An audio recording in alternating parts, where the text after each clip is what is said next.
Hello, അപ്പോൾ എല്ലാവർക്കും നമ്മുടെ പുതിയൊരു വീഡിയോയിലേക്ക് സ്വാഗതം. അപ്പോൾ ഇപ്പം ഞാൻ പോകുന്നത് കണ്ണൂരേക്കാണ്. എനിക്കവിടെ യൂണിവേഴ്സിറ്റിയിൽ പോയിട്ട് MCOMൻ്റെ ഒറിജിനൽ സർട്ടിഫിക്കറ്റ് കിട്ടാൻ വേണ്ടിയിട്ട് 1-2 കാര്യങ്ങളൊക്കെ ചെയ്യാനുണ്ടായിരുന്നു. അപ്പം നമ്മൾ കണ്ണൂരേക്ക് ബസ്സിനാണ് പോകുന്നത്. പയ്യന്നൂർ വരെ രജീഷേട്ടൻ കൊണ്ടുവിട്ടിട്ടുണ്ടായിരുന്നു. നമ്മൾ കണ്ണൂർ ടൗണിൽ പോയി ഇറങ്ങി അവിടുന്ന് ഒരു ഓട്ടോ പിടിച്ച് താവക്കരയ്ക്ക് വന്നു. അപ്പോൾ ഇതാണ് നമ്മുടെ യൂണിവേഴ്സിറ്റിയുടെ മെയിൻ ഓഫീസ്. ഇപ്പം ഞാൻ MCOM പാസ് ഔട്ടായിട്ട് 5 കൊല്ലമായി. കോഴ്സ് കഴിഞ്ഞപാടെ ഞാൻ ജോലിക്ക് കയറിയായിരുന്നു. അത് കഴിഞ്ഞ് കല്യാണം, ഡെലിവറി, കൊറോണ അതൊക്കെ കഴിഞ്ഞിട്ടാണ് ഞാൻ ഒറിജിനൽ സർട്ടിഫിക്കറ്റ് വാങ്ങിയില്ലല്ലോ എന്ന് ചിന്തിക്കുന്നത്.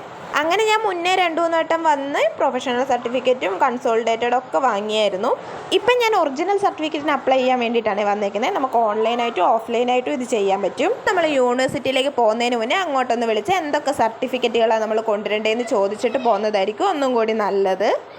എനിക്ക് MCOMൻ്റെ ഒറിജിനൽ സർട്ടിഫിക്കറ്റിന് അപ്ലൈ ചെയ്യാൻ വേണ്ടിയിട്ട് SLC +2 ഡിഗ്രി ഇതിൻ്റെയൊക്കെ ഒറിജിനൽ സർട്ടിഫിക്കറ്റും പിന്നെ MCOMൻ്റെ മാർക്ക് ലിസ്റ്റും പ്രൊഫഷണൽ സർട്ടിഫിക്കറ്റും കൺസോളിഡേറ്റഡ് സർട്ടിഫിക്കറ്റും പിന്നെ ആധാറിൻ്റെ കോപ്പിയാണ് വേണ്ടി വന്നത്. അപ്പോൾ ഞാനിപ്പോൾ പോകുന്നത് എൻക്വയറിയിലേക്കാണ്. അപ്പോൾ അങ്ങോട്ട് പോകണമെങ്കിൽ നമ്മൾ ആദ്യം ടോക്കൺ എടുക്കണം. എങ്ങനെയാണ് ടോക്കൺ എടുക്കേണ്ടതെന്നൊക്കെ ആ മെഷീൻ്റെ അടുത്ത് എഴുതി വെച്ചിട്ടുണ്ട്.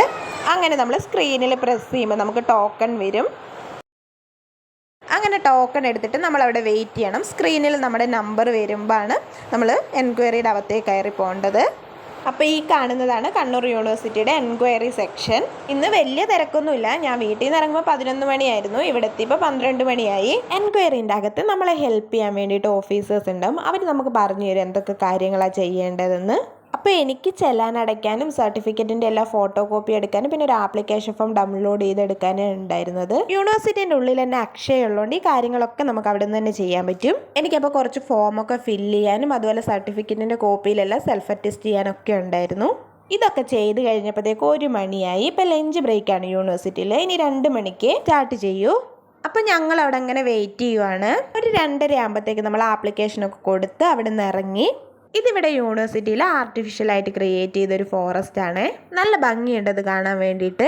ഓരോ മരത്തിനോട് ചേർന്നിട്ട് തന്നെ ഒരു QR കോഡ് വെച്ചിട്ടുണ്ട്. അത് സ്കാൻ ചെയ്യുമ്പോൾ നമുക്ക് മരത്തിൻ്റെ ഡീറ്റെയിൽസ് ഒക്കെ കിട്ടും.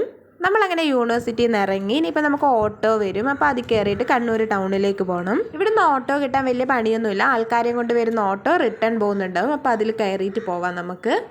അപ്പോൾ എല്ലാവരും നമ്മുടെ ചെറിയ വീഡിയോ ഒന്ന് കണ്ട് ലൈക്ക് ചെയ്ത് ചാനലൊന്ന് സബ്സ്ക്രൈബ് ചെയ്ത് സപ്പോർട്ട് ചെയ്യണേ. ഇനി ഞങ്ങൾക്ക് കണ്ണൂർ ടൗണിൽ ചെന്നിട്ട് ഫുഡ് കഴിക്കണം. ഇപ്പോൾ സമയം 3 മണിയാവാനായിട്ടുണ്ട്. എൻ്റെ കൂട്ടത്തിൽ രജീഷേട്ടൻ്റെ പെങ്ങടെ മോനാണ് ഉള്ളത്. അപ്പം ഞങ്ങൾ 2 പേരും കൂടെ വന്നിട്ടുള്ളത്. ഞങ്ങളങ്ങനെ കണ്ണൂർ ടൗണിലെത്തി ഫുഡ് കഴിക്കാൻ വേണ്ടിയിട്ട് ഹോട്ടലിൽ കയറിയിരിക്കുകയാണ്. ബിരിയാണിയാണ് ഓർഡർ ചെയ്തത്. അപ്പോൾ ഇന്നത്തെ വീഡിയോയിൽ ഇത്രയൊക്കെ ഉള്ളൂ. ഇനി അടുത്ത വീഡിയോയിൽ കാണാമേ. ബൈ.